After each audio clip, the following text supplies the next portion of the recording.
Olá, tudo bem?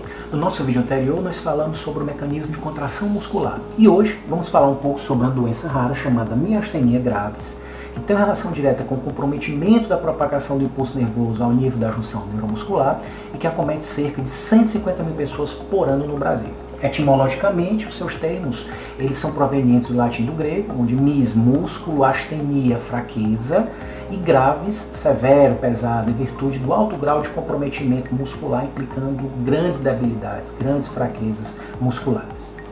O que causa a miastenia gravis? Sabemos que a miastenia ela tem um caráter autoimune, portanto, o sistema imunológico irá produzir anticorpos que irão atuar diretamente nos receptores de acetilcolina, que é um neurotransmissor imprescindível para o processo de contração muscular, que nós estudamos na aula de contração, no nosso vídeo anterior, e que, em virtude dessa condição, haverá a perda da comunicação entre o músculo e o nervo, levando ao comprometimento da contração muscular e, consequentemente, a manifestação de quadro de debilidade muscular, de fraqueza muscular, evidenciado inclusive nessas imagens que nós estamos observando aqui em quadro de queda palpebral, ou seja, de pitose palpebral.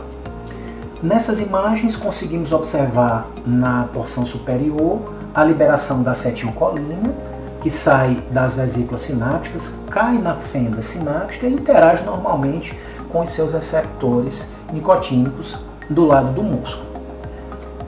Inferiormente aqui observamos um quadro de miastenia gravis em que essa mesma acetilcolina ela cai na fenda sináptica, no entanto ela não consegue interagir com os seus receptores no lado do músculo, em virtude da presença dessas imagens em azul, que são os anticorpos produzidos pelo sistema imunológico e que irão interromper essa comunicação entre o nervo e o músculo.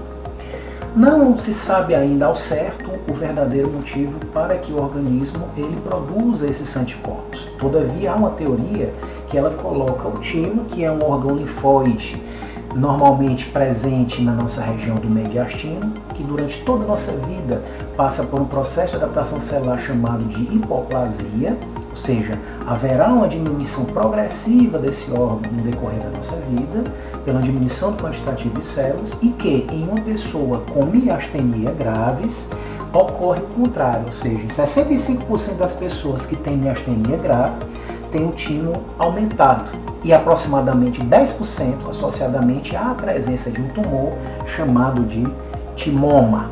Epidemiologicamente falando, é uma doença que se manifesta mais em mulheres jovens e homens numa idade mais avançada. Mulheres na faixa dos 20 aos 40 anos e homens na faixa dos 50 a 80. Apesar dessas condições, a doença ela pode se manifestar em qualquer faixa etária. No entanto, raramente ela começa a se manifestar na infância. Ainda em relação aos dados epidemiológicos, 40% das pessoas com miastenia grave, elas sofrerão problemas relacionados a músculos oculares em um primeiro momento. 85% delas acabam por ter problemas dessa musculatura ocular, 15% tem apenas as musculaturas oculares afetadas e em relação à taxa de mortalidade, ela varia entre 5% a 9% das pessoas acometidas. Como identificar? Inicialmente, o quadro que nós falamos agora há pouco, da queda da pálpebra, chamada de pitose palpebral, que é uma evidência clínica. Os músculos oculares eles ficam debilitados e podem causar um quadro que nós chamamos de diplopia, que é essa visão dupla, fraqueza muscular excessiva, comprometendo vários grupos musculares, e que normalmente, em algum momento da vida, pelo menos uma vez, o paciente portador de miastenia grave, ele terá uma crise miastênica, normalmente associada a um quadro de infecção ou ao uso de bloqueadores neurológicos, de beta-bloqueadores, enfim. E esse quadro, chamado de crise miastênica, irá evidenciar uma fraqueza nas extremidades proximais dos membros superiores, como também da musculatura extensora e flexora do pescoço. O tratamento se dá à base de fisioterapia, medicamentos que irão combater essa ação mais agressiva das células de defesa, normalmente corticosteroides, ou então até mesmo uma timectomia, que é uma cirurgia para retirada do timo a nível do tórax, né, chamado de esternotomia mediana. O tratamento, normalmente, ele é um tratamento que não vai trazer um efeito curativo, já que é uma doença crônica e progressiva, mas que pode trazer uma melhor qualidade de vida para esse paciente, que implica também condições cíclicas. Ele pode passar algum tempo sem manifestar sinais clínicos e de uma hora para outra a doença pode voltar, ok? Então era isso que nós tínhamos para falar hoje.